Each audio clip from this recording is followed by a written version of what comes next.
Então, bom dia.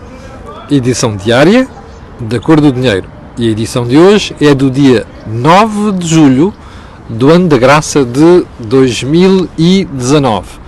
Bom, vou começar, antes de ir ao período de ordem do dia, enquanto as pessoas não se instalam aí, vou começar por responder a algumas pessoas que me escreveram ontem, a perguntar porque é que eu não tinha comentado a história da vitória do novo partido de direita nas eleições na Grécia e sobretudo o facto do Syriza ter sido corrido.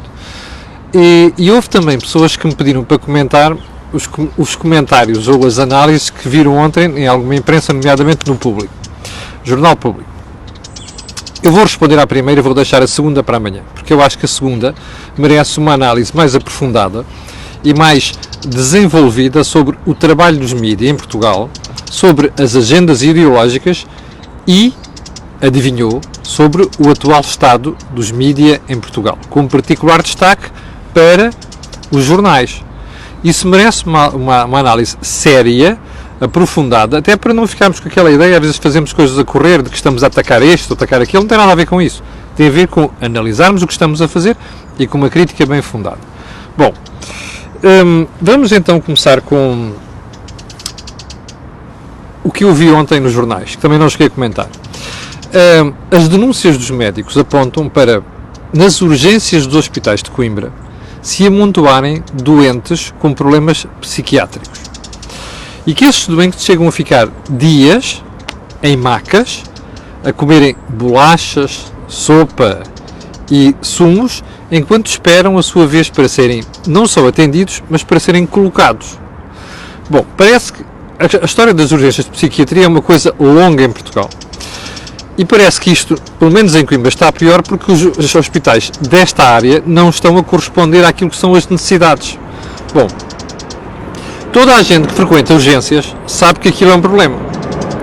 Ter nas urgências, para além daquelas que são super prioritárias, as pessoas chegam acidentadas, com problemas AVCs e coisas do género, e vão diretamente para ser atendidos, imagina o que é ter pessoas com problemas psiquiátricos enfiados em corredores ou à espera para serem atendidos ou até colocados nas enfermarias respectivas, porque, pelos vistos, os hospitais especializados, como acho que é o Hospital de Celas, para quem conhece Coimbra sabe que estou aqui a falar, não dão vazão àquilo. Bom, isto é preocupante, para dizer no mínimo.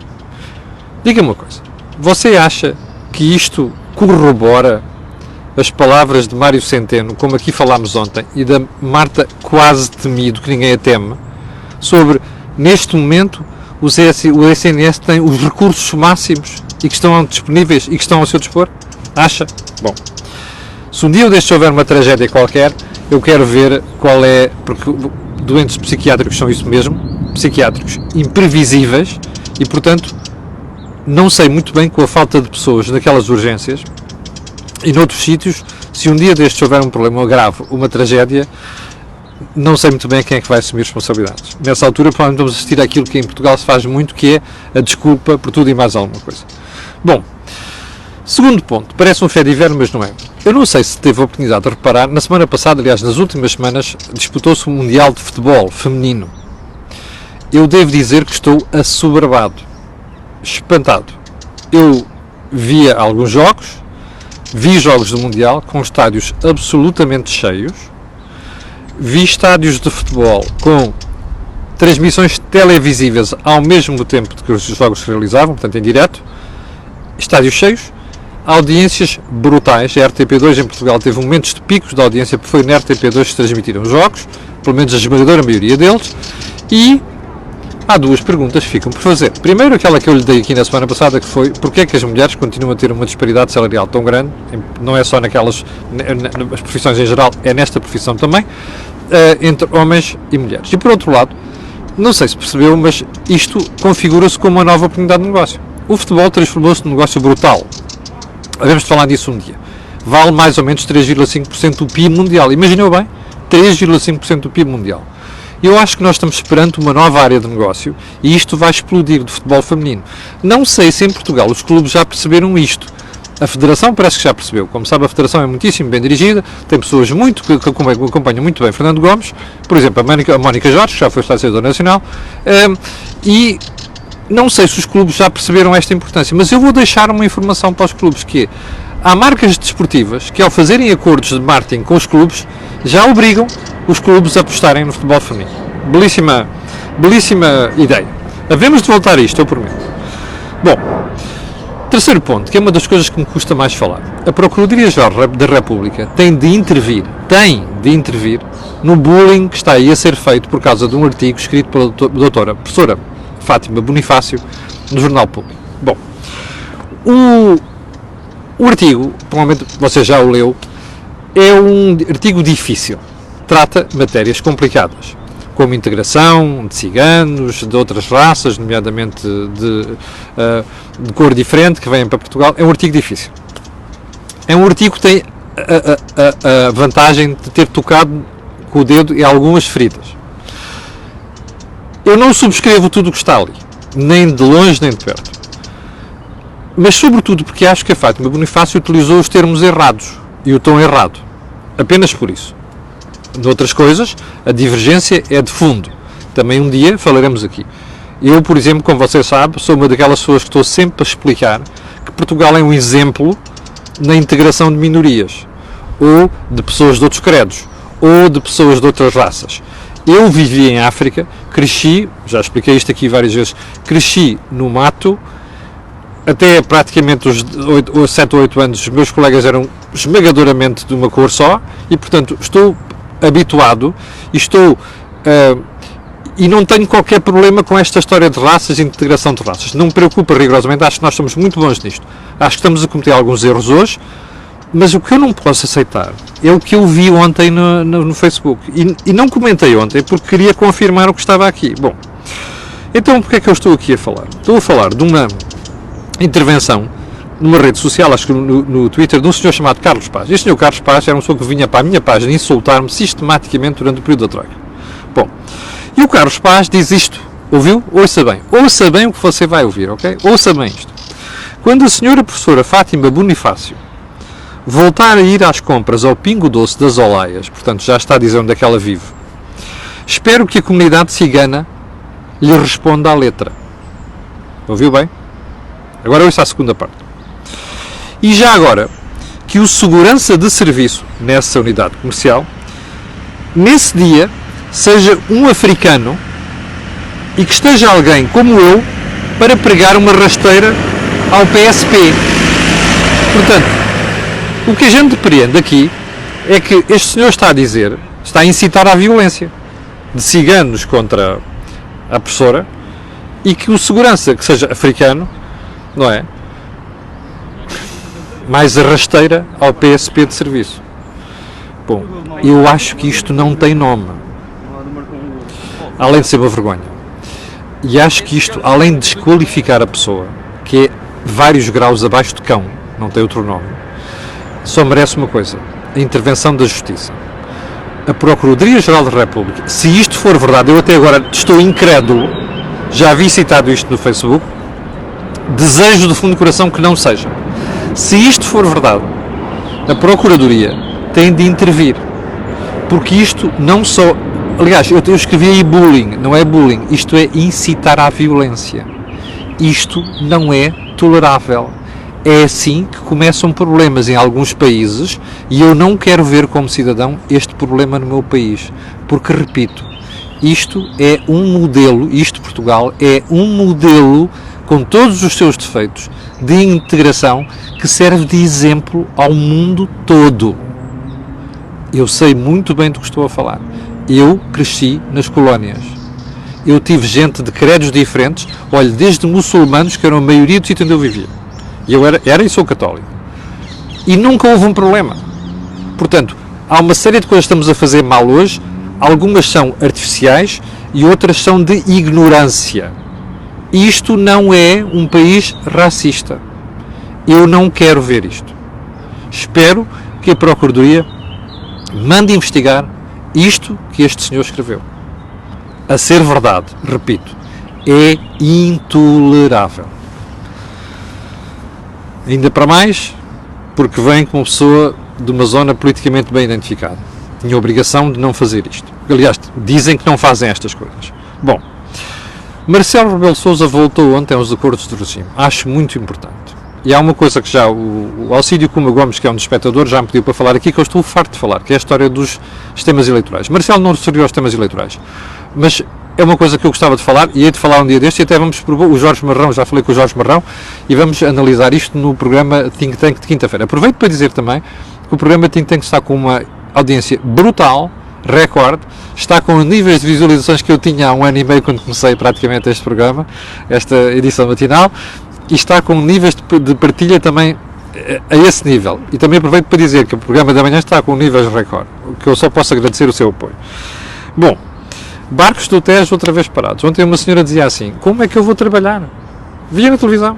Então, mas eu agora levo para ir dar a volta ao Coina, não sei das quantas, e apanhar o comboio, demora mais 3 horas. Eu acho que era bom pensarem nisto. E eu não deixo de me rir quando ouço o Sr. Ministro das Finanças a dizer que há muito investimento, mais o Ministro das Obras Públicas a dizer que há investimento e o Diabo 4. Está a ver? Há tanto investimento que continua a acontecer coisas destas. Bom, já vamos com 11 minutos. Vamos à nossa agenda, que é muito preenchida. Bom, então vamos ao Siriza. O Siriza perdeu as eleições. E perdeu as eleições porquê? Perdeu as eleições porque fez exatamente o contrário do que tinha feito do que tinha prometido em 2015, antes de janeiro de 2015, que eles chegaram ao poder em janeiro de 2015. E eu quero recordar aqui às pessoas que o Siriza teve que fazer aquilo que Passos Coelho teve que fazer. O senhor de Tsipras chegou lá, eu disse isto tanta vez aqui, disse tanta vez na televisão, e fui tão insultado por isto. A sério, a minha mãe ainda cá estava, neste mundo, nessa altura. Foi a pessoa mais insultada pelos nomes que me chamaram.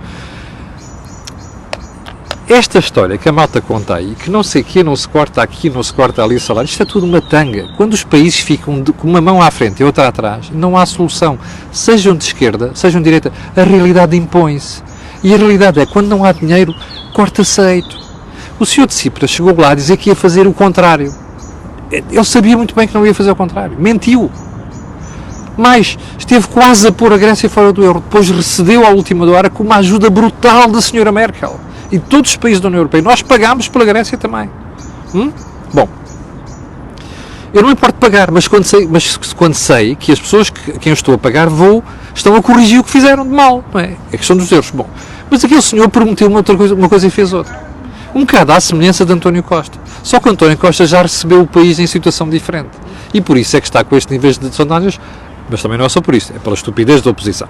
E isto já falámos aqui várias vezes. Portanto, o que me espanta a mim foi ver ontem que o país parecia silenciado. Eu lembro-me que há 5 anos ou há 4 anos isto era uma desgraça. Quando a Siriza lá chegou, ui caramba, parangonas, manchetes e o Diabo 4. Caladinhos ontem. Daí que alguém me tenha dito, então, para comentar o Jornal Público. Mas como eu já expliquei no início deste programa, eu vou guardar a história para amanhã.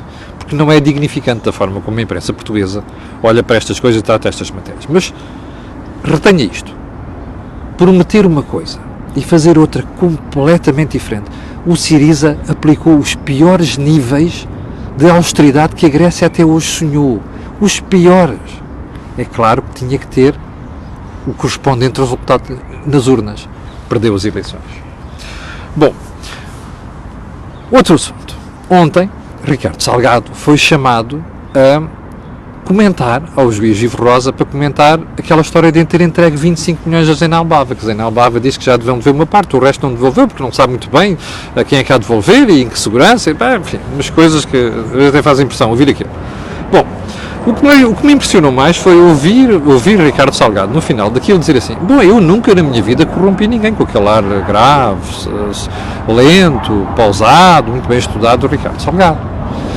Bem, e dei comigo a pensar. Está um artigo do Jornal de Negócios hoje sobre isto, o meu artigo. Dei comigo a pensar, espera aí, a quantos tipos é que eu já ouvi isto nos últimos 10 ou 15 anos? Todos juraram que nunca corromperam ninguém, outros juraram que nunca foram corrompidos, outros juraram que nunca cometeram crimes. Olha, o Zena Albava, Henrique Granadeiro, Armando Vara, Manuel Godinho, o próprio Ricardo Salgado, olha, Oliveira e Costa, não é? Aquela brigadeira que me custou um processo de 5 milhões de euros, que nunca mais esqueci isso na vida. Está a ver? Toda esta gente jurou. No entanto, os crimes existem. Porque o que está ali em causa não é invenção nossa, são crimes. Portanto, eu fico-me a perguntar assim, são todos uns santos, não é? São todos uns santos, só posso ter essa conclusão. Então, espera aí. Não fizeram isto, não fizeram aquilo. Mas os crimes existem. Bem, eu tenho que tirar a conclusão que estão todos aqui corruptos? Não. Nos casos que os tribunais já disseram que não são. E, portanto, eu não posso substituir aos tribunais. E não posso insultar alguém se o tribunal já disse que não. Mas nos outros casos, não. Bem, então a última pergunta que eu tenho para fazer. Bem, então, mas espera aí. Então, se isto quer dizer que nem todos são corruptos ou que não cometeram crimes, então como é que os crimes existem? Bem, só posso tirar uma conclusão. Isto é tudo gente não recomendável. O único adjetivo que eu posso utilizar aqui é que é gente não recomendável. Porque não vejo pessoas atrás das grades por causa disso, tirando Manuel Godinho. Não é? Oliveira Costa já saiu. Não vejo mais ninguém metido naquilo, nas grades. Não é? O Armando Vara foi há pouco tempo. Mas, espera, por isso é que eu digo que alguns já foram condenados. A justiça já se pronunciou. Espera aí, mas e os outros? Não aconteceu mais nada? Contam-se pelos dedos das mãos quem está engavetado. É tudo gente muito santa. É tudo gente muito impoluta. Olha, para mim, não passam de gente pouco recomendável. E isto é o mínimo que eu posso dizer, que é para não estar a levar aqui mais processos. Portanto, se calhar poupava-nos que Ricardo Salgado e Quejandos viessem fazer estas afirmações em público. Bom, a PGR está a analisar a forma como Berardo terá fugido àquela responsabilidade das suas dívidas para com a banca. Salve. Só agora? Espera aí, os indícios estavam aí. Os jornais, inclusive, já tinham tocado em algumas daquelas coisas que foram ditas e reditas na notição parlamentar. Foi preciso isto para a Procuradoria-Geral da República acordar? Não sei, mas fico contente de saber que acordou. Tarde e a más horas acordou. E que parece que os tribunais agora finalmente começam a funcionar. O que me leva a fazer outra pergunta. Repara uma coisa, parece que os tribunais acordaram de repente depois da escandaleira que foi a audição parlamentar de Berardo. Ou seja, pergunta que fica aqui feita. Os tribunais reagiram porque têm matéria para reagir? Ou reagiram porque ficaram preocupados, a classe judicial, com o clamor à volta de Jorge João Berardo? Eu sou inclinado a pensar que é a segunda questão. Mas se for, é preocupante. Porque quer dizer que existe alguma influência do meio social na justiça. Estou a ser injusto? Não sei. Vocês estão-me a dar estas razões para acreditar nisto. Vocês, a classe judicial. Eu espero que a classe judicial, a mim e a milhões de portugueses, me desminta. É a única coisa que eu espero. Porque há uma diferença grande entre o comportamento das instâncias judiciais agora e antes da audição parlamentar. E as provas estavam lá. E os jornais já tinham denunciado aquilo. Inclusive, já tinham dito mais do que, inclusive, a Berardo disse no Parlamento. O problema é que Berardo foi para lá gozar e saiu gozado. Não é? É só essa. Portanto, fica a questão. Ponto seguinte. Demissões no PST que eu tinha falado ontem. E afastamentos de pessoas que trabalhavam com o Rui Rio, eram próximas do Rui Rio, o último dos quais se chama Castro Almeida. Bom, estou surpreendido? Não. Não estou nada surpreendido. Algumas daquelas pessoas que já lá estavam e que saíram, que estão chateadas, eu tinha conversado com elas já e já tinha percebido que havia mal-estar. Em todo caso, eu próprio já tinha feito aqui avaliações ao comportamento do Rui Rio, portanto não me surpreende nada. Bom, mas há uma pergunta que fica por fazer sobre isto. Bem, como é que tudo isto... Como é que o Rui Rio sai de tudo isto? Não sai bem. Apesar de ele ontem na televisão, e eu já levou à entrevista dele, à TVI, ter tido uma prestação que neste aspecto tentou desmentir as coisas, Rui Rio tem um problema. Eu não sei se ele é ditador ou tirano, ou como me chamou Paulo Teixeira da Cruz. Eu sei que Rui Rio tem dificuldade em trabalhar com várias pessoas em grupo. Tem dificuldade. E tem dificuldade. E é um teimoso, é demasiadamente teimoso. Passos Coelho também era. Mas Rui Rio tem um problema. Chateia-se com muita gente. Isto é histórico. E, portanto, não me surpreende isto. Neste caso de Castro Almeida é grave, porque havia uma relação de amizade mesmo entre Rui Rio e Castro Almeida. Bom, mas agora é que vamos à entrevista à TVI. Quais são os pontos positivos e negativos da entrevista de Rui Rio? Ele ontem foi muito acossado na entrevista, entre aspas. Os jornalistas têm essa função, nada de mal com isso.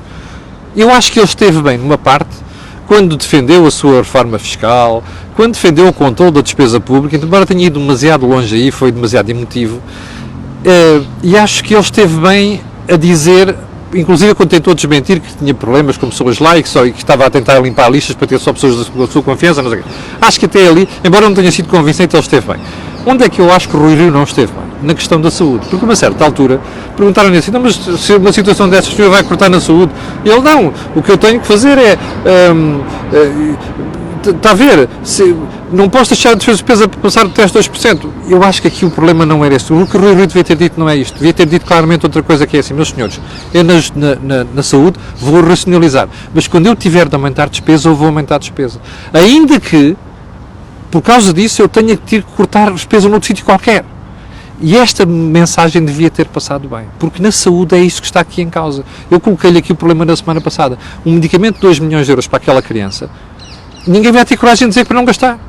A questão é, mas para gastar ali tem que se cortar noutro sítio. E isto é que é uma equação que os portugueses precisam de conhecer agora e conhecer antes das eleições.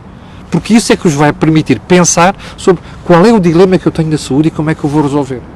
E eu acho que o Rui Rio devia ter deixado isso claro, e muitíssimo claro. Assim como devia ter deixado muito claro a questão das 35, 40 horas. Andou ali à volta para depois dizer assim, bom, não vamos até arranjar uma solução que não nos faça regressar às 40 horas. Aquilo devia estar mais bem estudado, e ainda mais surpreende, porque ele diz que aquilo foi matéria bem discutida dentro do partido. Mas enfim, acho que houve pontos positivos, pontos negativos. E nos pontos positivos, ontem, que eu acho que foram mais dos pontos negativos, terão ajudado o Rui Rio a segurar provavelmente uma parte do seu eleitorado. Vamos ver se eu estou errado. E vamos ver se daqui até as eleições ele não comete mais disparates que vêm inviabilizar aquilo que terá ganho ontem com a entrevista que deu à TV. Bem, então vamos com 21 minutos, está uma chatice. Vamos deixar os 2 pontos, que é a Azeredo Lopes outra vez e o ex-ministro da Defesa para amanhã, porque isto é muito sério, o que se passou é muito sério, e o apoio que o ministro lhe deu também é muito sério. Vamos deixar para amanhã. Eu só queria terminar hoje com uma coisa. Alguém estendeu ontem o microfone ao secretário de Estado, Mourinho Félix, que não sei se já reparou, está-se mesmo a parar para ser um dia o substituto de Mário Centeno, e diz-lhe, o que é que acha do programa do PST? E ele disse, não sei, não vi aquilo muito bem e tal, mas existe ali uma inconsistência. Por exemplo, cortar impostos e depois conseguir controlar o déficit e tal. Espera aí. Mas é só porque é o programa do PST. Eu repito, eu não li ainda o programa do PST. E não vou falar dele enquanto não tiver analisado aquilo, inclusive é falado com pessoas que estiveram por trás daquilo. Porque há ali coisas que não me soam. Mas pronto, posso estar enganado. Mas o que eu achei espantoso foi, espera aí, então mas quando o PS prometeu aquelas coisas todas, não é? Acabar com a austeridade, que não acabou com a austeridade, não é? Que é uma austeridade escondida, não é? Quando o PS prometeu baixar impostos, mas dizer que ia controlar o déficit público, isto era para acreditar. Agora, porque é proposto pelo PST ou pela direita, ou pelo principal partido de direita, não dá para acreditar? Bem, por favor, arranjem outro tipo de argumentação. Porque quando se ouve esta, a gente fica a pensar assim, bom, isto é só porque não é... Aquilo, sabe qual é, se conhece o síndrome de Not Invented Here, NIH? Pois, aquilo é o síndrome de Not Invented Here. Há uma coisa que me agradou, assim, digo só de soundbite, no programa do PST, é dizer assim, a despesa não pode crescer mais de 2%. Ao contrário do que diz o Programa de Estabilidade, portanto subscrito pelo Partido Socialista e pelo Governo, que a despesa pode crescer a 4%. Isto agradou-me. Como você sabe, eu sou obcecado com controlar a despesa pública. Tenho razões para isto, tenho 3 razões históricas para ser assim. Bom, mas, como digo, guardarei isto para outro dia, para uma análise mais aprofundada e até, se for possível, aí tentar fazer uma conversa improvável com quem é responsável por estas matérias, para tentar esclarecer muito bem aquilo que é o universo de viewers da Cor do Dinheiro. E com isto chegamos ao final de hoje. Eu peço desculpa, foi um bocadinho mais alongado do que habitual. Recordo, quinta-feira, por volta das 17 horas, não vai ser às 18h30, vai ser por volta das 17 horas, vamos ter o nosso think tank desta semana com o Jorge Marrão, com o Joaquim Aguiar. E já agora que houve pessoas que nos fizeram sugestões ontem, quero-lhe pedir assim, se vê o programa, que também faça sugestões de matérias para nós tratarmos no programa. Por nós, ficamos por aqui. Eu amanhã às 8 da manhã estarei de volta. No final vou-lhe pedir aquilo que te peço sempre. Coloque aí um gosto e faça partilha nas redes sociais, porque aquilo que você ouve aqui não ouve mesmo em mais sítio nenhum. Obrigado, com licença e até amanhã de manhã.